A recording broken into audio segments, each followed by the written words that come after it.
micrófono. Bien, amados hermanos, gracias a Dios, una vez más reunidos a través de este medio para continuar con este caminar de aprender la palabra para desarrollar un mejor ministerio desde el lugar donde Dios nos ha puesto o donde Dios nos pondrá. Los que son pastores de iglesias, los que son pastores asistentes, los que tienen el llamado pastoral y aquellos que están desarrollando el trabajo pastoral desde la iglesia en las casas. Entonces, de una u otra manera, estamos en ese proceso de servir al Señor en esta área tan linda. Vamos orando juntos al Señor, por favor. Amado Dios y Padre, queremos darte gracias en esta tarde por permitirnos reunirnos para seguir estudiando tu palabra. Cada día que tenemos la oportunidad de revisar las Escrituras, podemos ver la importancia de la misma y a la vez darnos cuenta de cuán bueno has sido tú con nosotros. Gracias, amado Dios. Oramos que tu Espíritu Santo pueda guiarnos y que la enseñanza pueda servir para nuestra vida, para nuestro ministerio, para el crecimiento en el trabajo que tú nos has dado. Te damos gracias, Padre, en el nombre de Jesús. Amén. Bien, amados hermanos, vamos a compartir pantalla. Y hoy día estaremos viendo el pastor y su nombramiento. ¿Cómo se nombran pastores? ¿Cómo se eligen pastores? Y ahí hay una serie de lógicas interrogantes que tenemos que ir absorbiendo en la medida en que el tiempo nos da. Como ya sabemos, tenemos esta enseñanza en dos partes. Estoy bien, Angélica, en el tema, ¿no? Sí, pastor. Ya, no me voy a confundir y esté dando otro tema. Veamos el principio. Según el diseño divino, cada iglesia local es llamada a nombrar a los pastores que cuidarán el rebaño del Señor. El modelo apostólico es la pauta. Encontramos en Hechos 14:23 que nombraron ancianos en cada iglesia y después de orar y ayunar los encomendaron al Señor en quien habían creído. Este pasaje nos enseña que en la iglesia X de una ciudad X nombraban a los pastores de esa iglesia.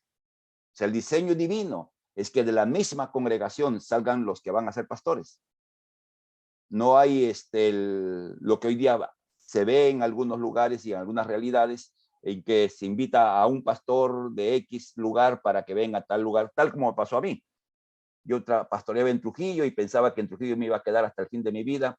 Sin embargo, Dios en sus formas y maneras me trajo desde la linda ciudad de Trujillo hasta San Juan de Miraflores. No me conocían, no sabían casi nada de mí, pero así fue. Avancemos en esto. Entonces, cada iglesia, y es lo que hemos tratado de hacer en la IBE Callao, nombrar a aquellos que están sirviendo en el ministerio pastoral y aquellos que servirán también en un futuro cercano, y esperamos que eso sea muy pronto. Ahora, ¿cómo se hace en este tiempo en la Iglesia del Señor? El nombramiento de pastores es un asunto que está determinado por el estilo de gobierno que tenga cada iglesia local. Es decir, hay iglesias que eligen pastores, hay iglesias que les imponen los pastores y hay iglesias que nombran a sus pastores. Básicamente son tres formas. Y el tipo de gobierno determina quién tiene la autoridad.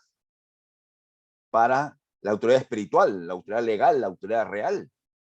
Miren, si una iglesia le imponen los pastores, ¿quién tiene la autoridad? Lógico, el que impone el pastor.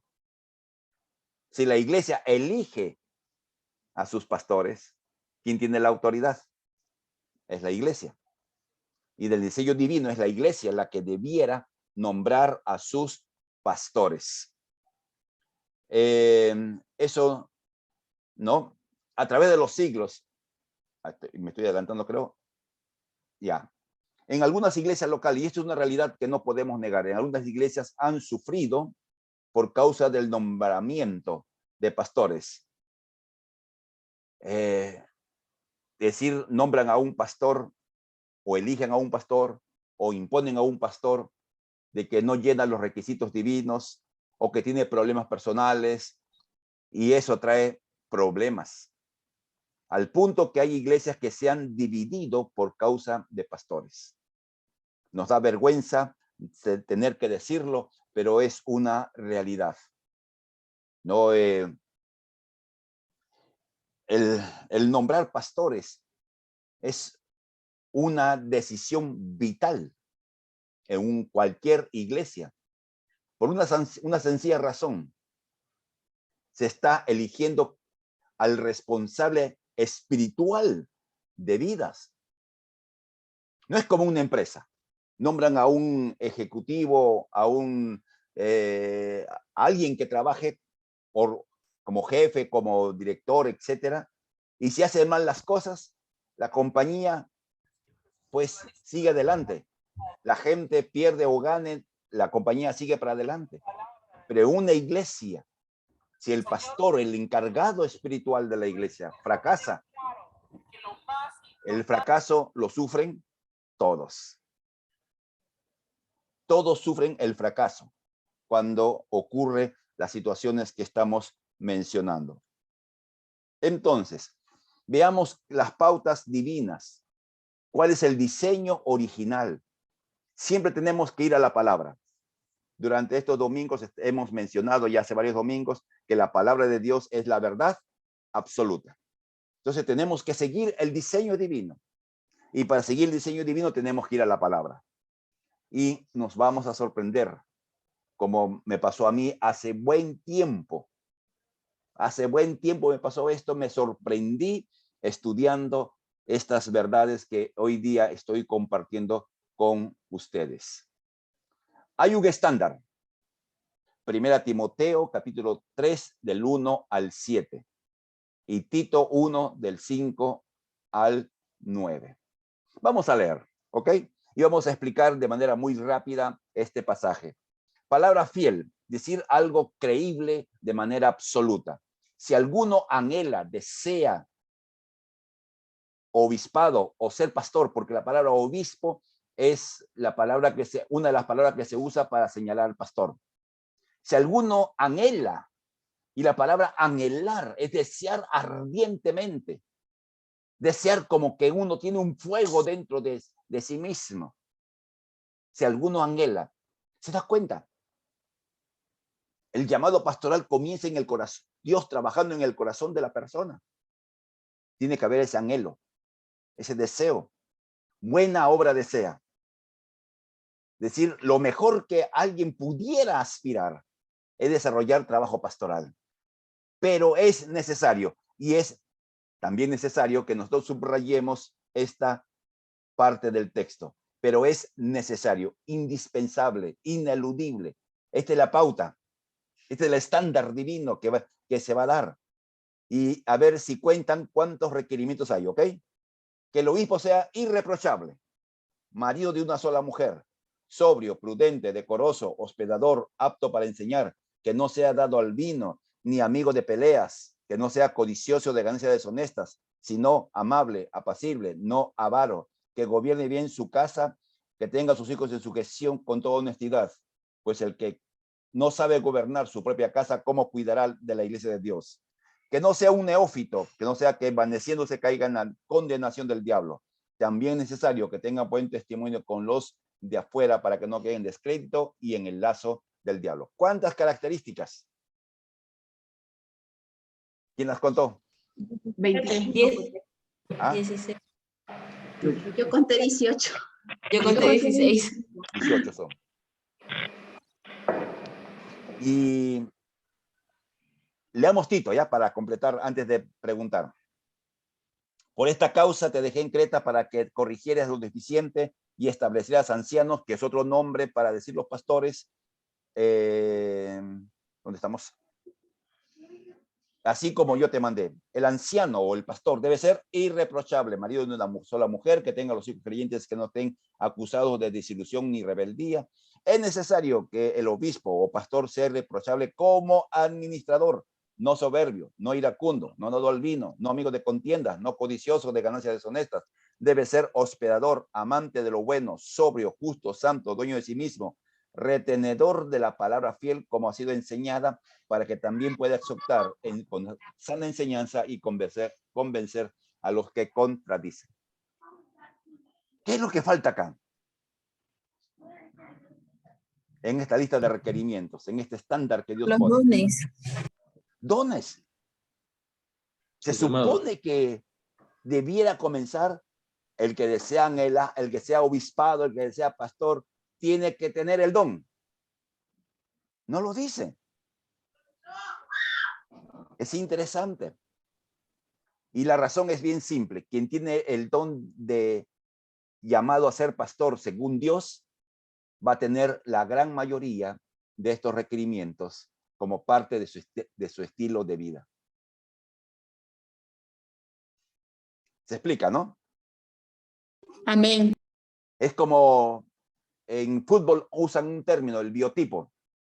Es decir, el biotipo actual del jugador es, creo que ya ahora es 1,80 m, 75 kilos como promedio, etcétera. Tiene un biotipo.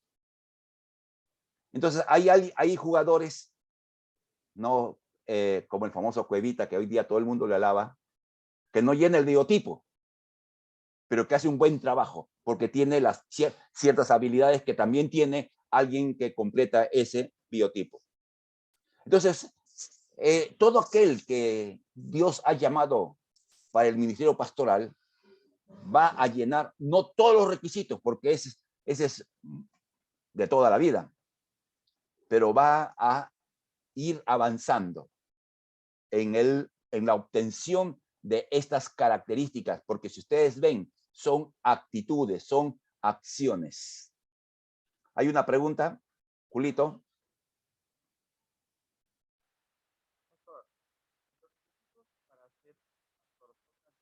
¿No se te escucha bien? Un ratito. Lo que pasa es que estoy con un parlante externo.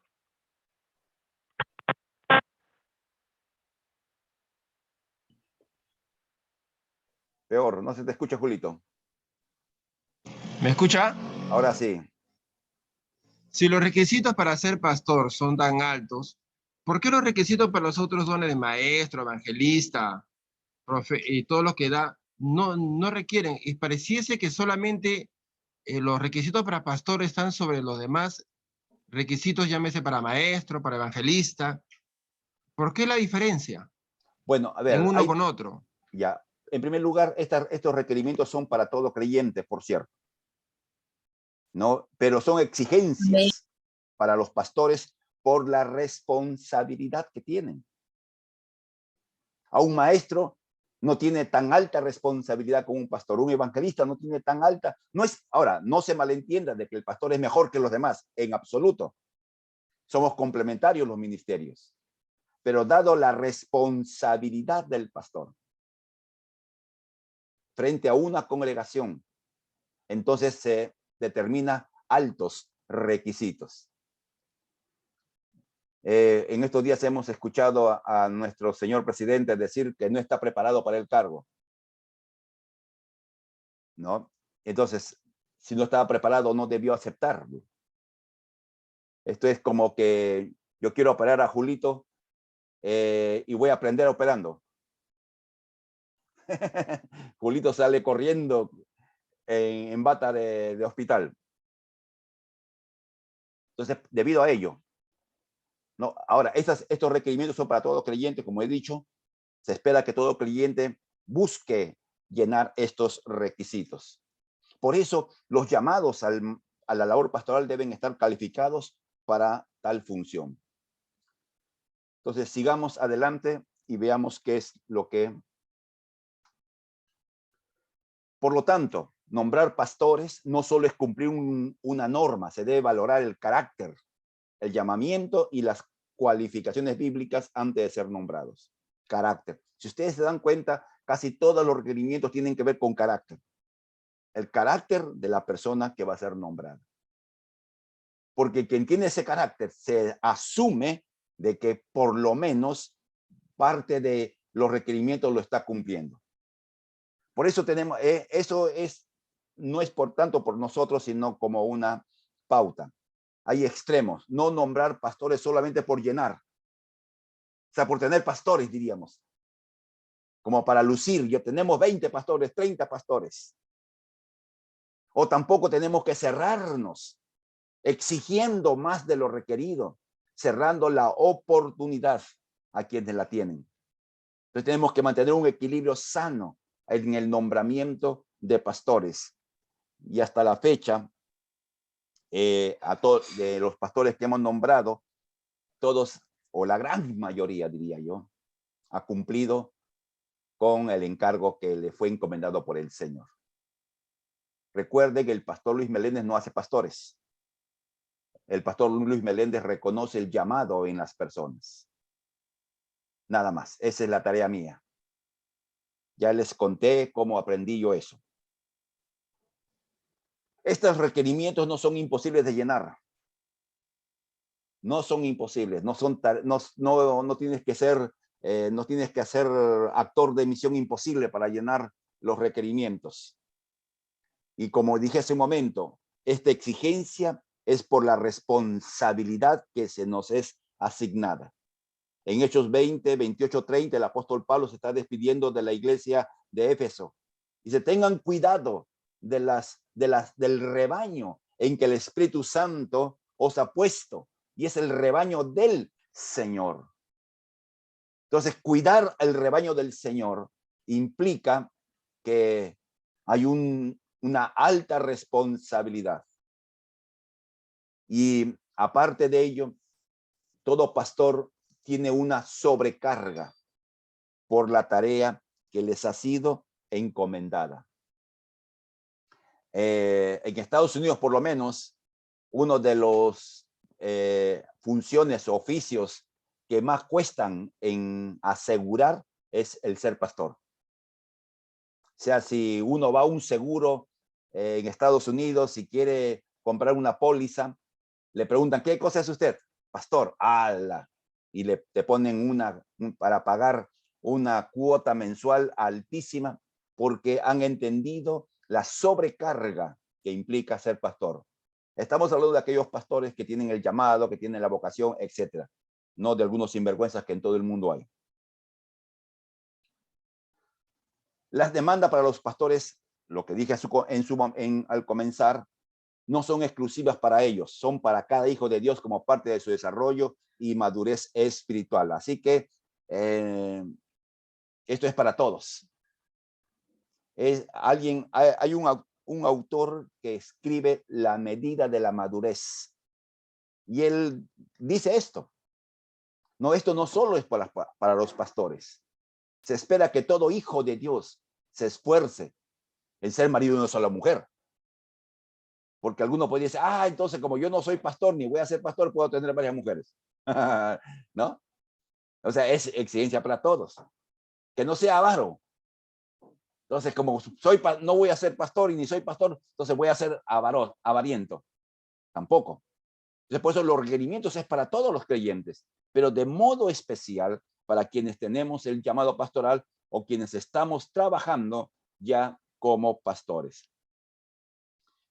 Entonces, vamos a ver algunas cosas básicas para avanzar y darles tiempo de entrar en los talleres. Las calificaciones para iniciar y desarrollar el ministerio fructífero se encuentran en los pasajes que hemos considerado. Así que, queridos hermanos, queridos pastores, hagan su lista y comencemos a evaluarnos. Y lo importante es ver dónde ya hemos avanzado, ver dónde nos falta y ver también dónde no hemos hecho casi nada. Porque en la medida en que nosotros reconocemos nuestra realidad, en esa medida podemos avanzar, podemos fortalecer las áreas que ya hemos avanzado, podemos animarnos a fortalecer aún más las áreas que estamos comenzando y comenzar con aquellas que no la hemos considerado como necesarias. Voy a buscar porque no lo tengo aquí escrito ahorita. Vamos a leer ese pasaje y voy a hacer algunas preguntas por simple curiosidad. Amable. ¿Qué se entiende por ser amable? A ver, alguien que me responda, una manita o alguien que pueda decir, ¿qué entiende por ser amable? Es cortés con las personas. Cortés con las personas. Entonces hay creyentes que son bien ásperos. Atentos. Y usted conocerá de repente por ahí al uno, ¿no? Y que le pregunta, ¿cómo estás? ¿Y qué te importa? Algo así, ¿no? Algo, hermanos, que son... Entonces, no es solamente para los pastores, pero el ser amable para un pastor ayuda a que el trabajo pastoral sea fructífero. Yo no puedo olvidarme de una historia, amados hermanos. Algunos me han visto y han pensado mal de mí, que yo soy muy, ¿cómo se dice? Muy renegón, muy enojón. No sé por qué varios me han mencionado eso. Ya cuando me conocen cambian de parecer. ¿Qué será, no? El rostro. Aunque no tengo cara de enojado, pero mis hijas sí dicen que sí. Entonces, estas calificaciones nos van a ayudar a desarrollar nuestro trabajo pastoral. Vamos a ser mejores pastores en la medida en que desarrollamos e incrementamos esto, como la amabilidad, por ejemplo. Hola, Berta, te estoy viendo la frente. Sigamos.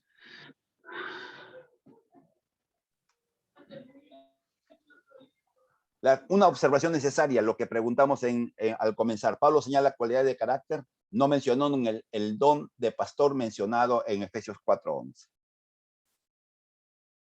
¿No? ¿Y cuál es la respuesta que hemos dado? Que se supone que el que tiene el don de pastor está en el proceso de ir creciendo en el cumplimiento de los requerimientos.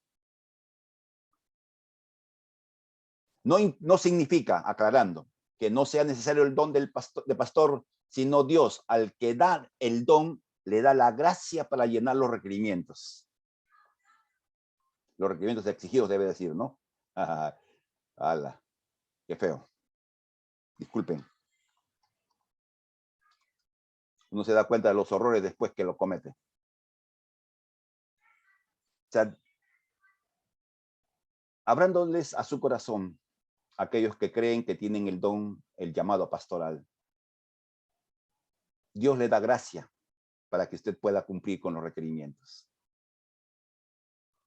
Y algunos que ya estamos en el trabajo pastoral, nos hemos dado cuenta de cómo áreas y facetas de nuestra vida han ido mejorando. Y especialmente de aquellas que el apóstol Pablo menciona en este pasaje. No son opcionales, esenciales. O sea, no es que, bueno, si lo tiene está bien y si no lo tiene, está bien. No, son esenciales.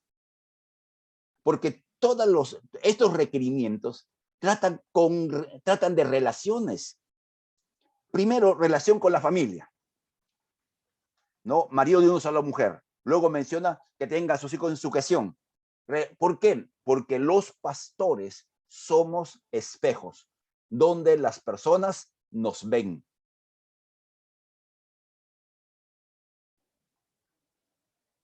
Amén. Amable, prudente, decoroso, hospedador, apto para enseñar, relaciones.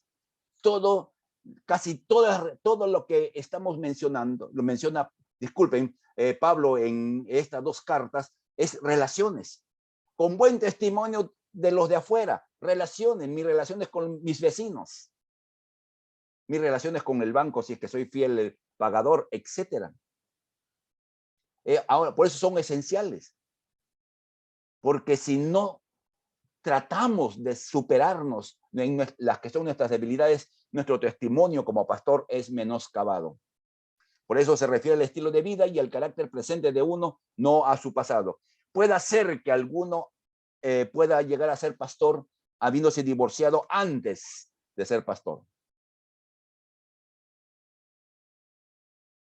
Entonces, antes de ser pastor y ya siendo creyente, antes de ser creyente es la palabra correcta, disculpen, antes de ser creyente, ¿ok? Corrijo. Se pueda llegar a la iglesia alguien que se divorció antes de ser creyente y ya siendo creyente se enamoró, se casó y tenía el llamado pastoral. Para él, esta pauta, marido de una sola mujer, no funciona. Pero si alguien es creyente, se divorcia por razones que fueran, entonces hay una descalificación para desarrollar su ministerio. Esa es la perspectiva personal que tiene su servidor. Una perspectiva que a algunos no les gusta, pero bueno, en gustos y sabores, y tenemos que ir a la palabra por encima de todo. ¿No? Dice, es necesario. ¿Y qué significa eso? Que no hay vuelta que darle. Ahora, estos requisitos se deben mantener. No es que yo soy fiel o yo soy decoroso o yo soy no soy avaro por un tiempo, pero de repente se me chispoteó y comienzo con cada tontera.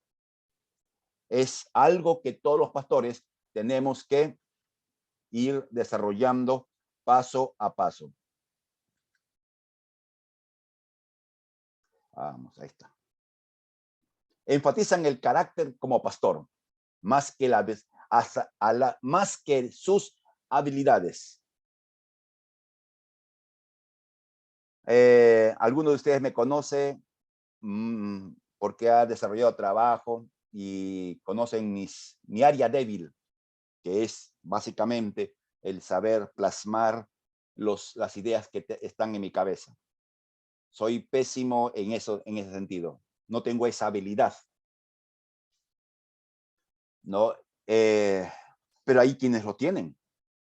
Hay quienes tienen esa habilidad de plasmar en realidad aquellos que son sueños, aquellos que son visiones, aquellos que son planes. Entonces, pero pudiera tener alguien toda esa habilidad para hacer realidad un proyecto, pero si no tiene el carácter, para Dios no califica. Pudiera ser que tenga el carácter y le falta la habilidad. Entonces, ¿qué hace Dios? En su sabiduría, añade gente en su entorno que le sirven de respaldo. Yo agradezco a muchos de la iglesia que son un respaldo en el trabajo. Y aquí de manera especial Angélica, que es pues un respaldo. Mi hija Liz, también otro respaldo. Mi esposa, no es respaldo a veces a la mala, a veces a la buena, pero ahí está. O sea, por mí, amado hermano, a mí me falta un montón de cosas en cuanto a habilidades personales. Pero ahí está. El carácter determina la atracción de personas con habilidades para desarrollar el trabajo pastoral en una iglesia. Por eso el pastor no es el superestrella, no es el Superman, no es el director de la orquesta, el que toca todos los instrumentos. Dios pone gente a su lado. Yo agradezco a esa gente con todo mi corazón. Se enfatiza, y esto sí es claro, se enfatiza la necesidad de ser un buen administrador de su hogar. Es un énfasis. Lo encontramos en Timoteo y en Tito. Es un énfasis ineludible. Como dije hace un momento, los pastores somos espejos donde las personas leen. Si en el pastor funciona, la palabra puede funcionar en cualquiera. Algunos se preguntarán, ¿y qué de los pastores que tienen problemas con sus hijos? No soy nada ni nadie para juzgar criado ajeno. Si usted conoce a algún pastor que tiene líos en su familia, su tarea no es juzgar, Su tarea es orar, porque ese pastor de por sí está llevando una carga increíblemente fuerte, porque sabe el requerimiento, sabe que no lo está llenando, sabe que es espejo y sabe que producto de esa situación, los comentarios a veces son bien crueles. No nos sumemos al juicio contra pastores que tienen problemas con sus hijos. ¿Pudieran ser ellos mismos los responsables? Sí, pero también pudiera ser que no. Entonces no somos llamados a juzgar y a condenar. Yo viví eso, años, de tener a mi hijo Daniel, que por ahí creo que debe estar. He tenido ese lío, pero Dios dio gracia para que él pudiera enfocarse en quien lo había llamado. Y considero, amados hermanos, y esto no es un asunto de orgullo ni de presunción, el carácter que Dios me permitió ir desarrollando junto fue el de mi esposa. Ya terminó que Daniel pudiera volver al Señor. Esa es una historia linda, que algún día la contaré con mayor detalle. Muy bien, queridos hermanos, aquí nos quedamos en esta tarde con la enseñanza. Hay dos que levantó la mano, a ver, puedan hacer uso de la palabra de Robertico. Pastor, buenas noches. Un favor, ¿pudiera aclararnos un poquito más con relación a la raíz del problema en el nombramiento de pastores? Bueno, tiene que ver quién tiene la autoridad básicamente. Hay iglesias que eligen a sus pastores por un tiempo. Entonces, ¿cuál es el problema detrás de ese tipo de situaciones? Un pastor, para que pudiera identificarse con su iglesia, pasan mínimo 3 años. O sea, para que la iglesia lo pueda reconocer como el pastor de suyo, un tiempo. Y en ese tiempo todos están observando, mirando. Yo lo he vivido. Pero cuando llega esa identificación al 4.º año, 5.º año, entonces ya las cosas corren. Pero si el pastor no sabe trabajar con la gente que no le conoce, entonces a los 4 años o los 5 años lo cambian. Ya hay iglesias que cada 4 o 5 años van cambiando de pastor. ¿Cuál es el problema cuando imponen el pastor? Es decir, una organización dice, muy bien, a la iglesia X va el pastor fulano.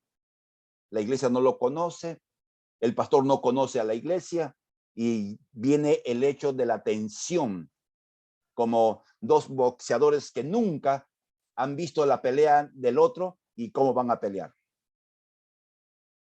Y el pastor cumple a veces en esas realidades una función, ¿cómo podríamos, qué palabra puedo usar? Casi de predicador, pero no de pastor. El peligro cuando la iglesia misma nombra pastores es que el riesgo de nombrar sin que hayan los requisitos previos. Ok, Robertico, ¿alguna inquietud? ¿Alguna pregunta de la pregunta? Pastor, por favor, si podría hacer alguna pregunta, ¿sí? ¿Puedo? A ver, no, estamos por orden. A ver, Julito. A ver, Julio, ¿cuál es tu pregunta? Ya pregunté, pastor, sino que no me baja la mano. Ah, esa mano media rebelde. ¿Ya él has levantado la mano? Pastor, una pregunta. ¿Y cuánto tiempo se queda un pastor pastoreando una iglesia? Bueno, yo ya estoy 27 años. ¿Cuál es el ideal? ¿Cuál es el ideal? El ideal es que un pastor comience pastoreando una iglesia, se identifique con la iglesia, desarrolle la vida de la iglesia y en ese desarrollo vaya formando pastores. Para que cuando el pastor llegue a la edad en que ya no puede pastorear y tenga que pasar al plano de, ¿cómo lo llaman? Pastor honorario, por decirlo así, por la edad, por el cansancio, por la nueva generación de pastores que va surgiendo. Entonces, ellos toman. Entonces, yo tengo planes, si Dios permite, llegar a los 90 años para celebrar los 50 años de la IB Callao. De ahí para adelante, que Dios me dé yapa. Pero me gustaría llegar a los 50 años de la IB Callao. Espero que ustedes también tengan el mismo sueño. Entonces, el pastor puede pastorear toda la vida. Y hay pastores que así, toda la vida lo han pasado en su iglesia. Y son los, por decir, los que comienzan la iglesia y la iglesia que ha pastoreado es el que lo entierra al pastor después de toda una vida de servicio. ¿Qué decías? Iba a decir Isabel. Vicente, porque ahí está Isabel, estoy leyendo el nombre. Dime, Vicente. Sí, pastor. Con respecto al nombramiento de los pastores, digamos, un creyente empieza a congregar y pues el pastor titular está viendo el trabajo, la regularidad con la que asiste a la iglesia y lo que está mostrando como creyente, ¿no? ¿Cuánto tiempo debe pasar para que, digamos, con el criterio del pastor que yo al menos he visto en usted, debe pasar para que un pastor o un creyente o que ya ha pasado por servir en varias áreas de la iglesia, deba ser nombrado pastor? Porque sucede que también hay personas que vienen de otras iglesias o que han estudiado en un seminario y pues pareciera que como ya tienen ese título, piensan que deberían de inmediato deben ser nombrados pastores. Ah, sí. Bien, comienzo por lo último. Institutos bíblicos, seminarios y esta escuela no hace pastores, entrenamos. A mí en la IBE Callao pasó de un hermano que vino con todos sus documentos, sus diplomas, su certificado de lo que había estudiado y que pensaba que tenía el derecho de ser pastor porque era parte de la iglesia. Bueno, le dije que no, porque yo pensaba que no tenía el llamado, que había estudiado y está bien, no está mal estudiar. Y se molestó y se fue. ¿Cuánto tiempo?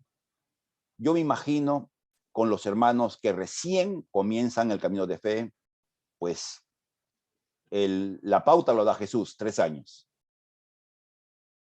Jesús da la pauta, 3 años. Con los nuevos creyentes, o no, disculpe, con los creyentes que ya vienen con un entrenamiento previo, con una, no sé, hay una palabra que usan en inglés para hablar de la experiencia. De la iglesia que pastoreó, disculpen, la iglesia que congregó y todo lo demás.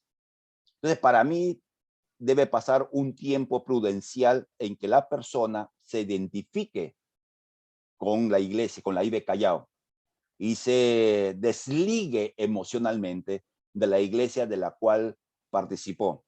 Porque querramos o no querramos, llegamos, si yo soy miembro de una iglesia y me tengo que cambiar por motivos válidos a otra congregación, yo tengo los años de relación, de amistad, de maneras, de formas, de cómo pastor predicaba, qué chistes contaba, o si le gustaba el orden al estricto, o era un desordenado completo. Ya uno se habitúa, ustedes están habituados a mis formas. Díganme que no les llama la atención que yo diga que les cambie de nombre algunas veces. O que me olvide cómo te llamas. Ya usted, así es nuestro pastor. Ya saben ya. Entonces, ustedes van a una iglesia y de repente encuentran, si así Dios lo permite, y encuentran otro molde de conducta, otro molde de pastoreo, otro molde de enseñanza. Entonces, adaptarse a ese molde toma tiempo. Adaptarse a las formas que trabaja la iglesia X, otro tiempo.